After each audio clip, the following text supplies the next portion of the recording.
عہدے کی عزت صرف آپ کے سامنے ہوگی، 4 قدم باہر جا کر آپ کو گالیاں نکالیں گے۔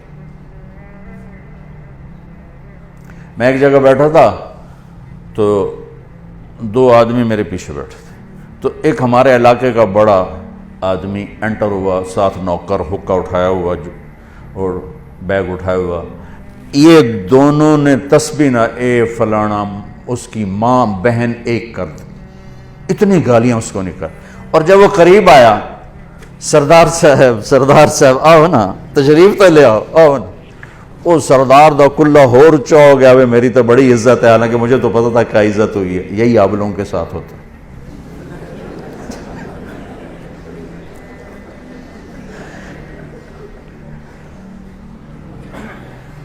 اگر آپ دلوں میں بسنا چاہتے ہیں، آپ دلوں میں بسنا چاہتے ہیں، ایک لفظ پہ عمل کر لیں،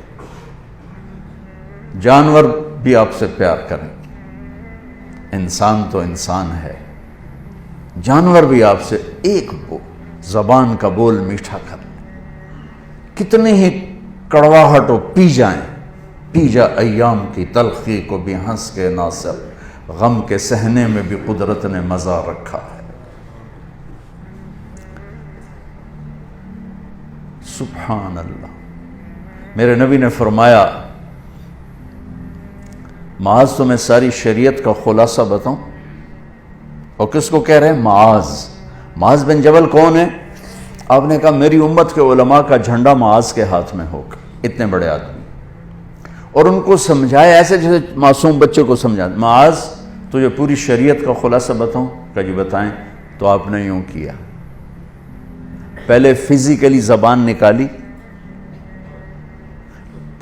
پھر فرمایا کف ھذا، معاذ اسے قابو میں رکھو، اور اس کو تعبیر کہہ دیے شریعت کا خلاصہ، پورا دین زبان کے اندر بند کر دیا، زندگی، معاشرت، ہر چیز کو کہا اسے قابو میں رکھو، کہ یہ کھل جائے تو سارا معاشرہ بے قابو ہو جاتا اور سارا معاشرہ امبیلنس ہو جاتا، اور یہ قابو میں ہو تو گھر آباد، عزت محفوظ، رشتے آباد، محبتیں باقی۔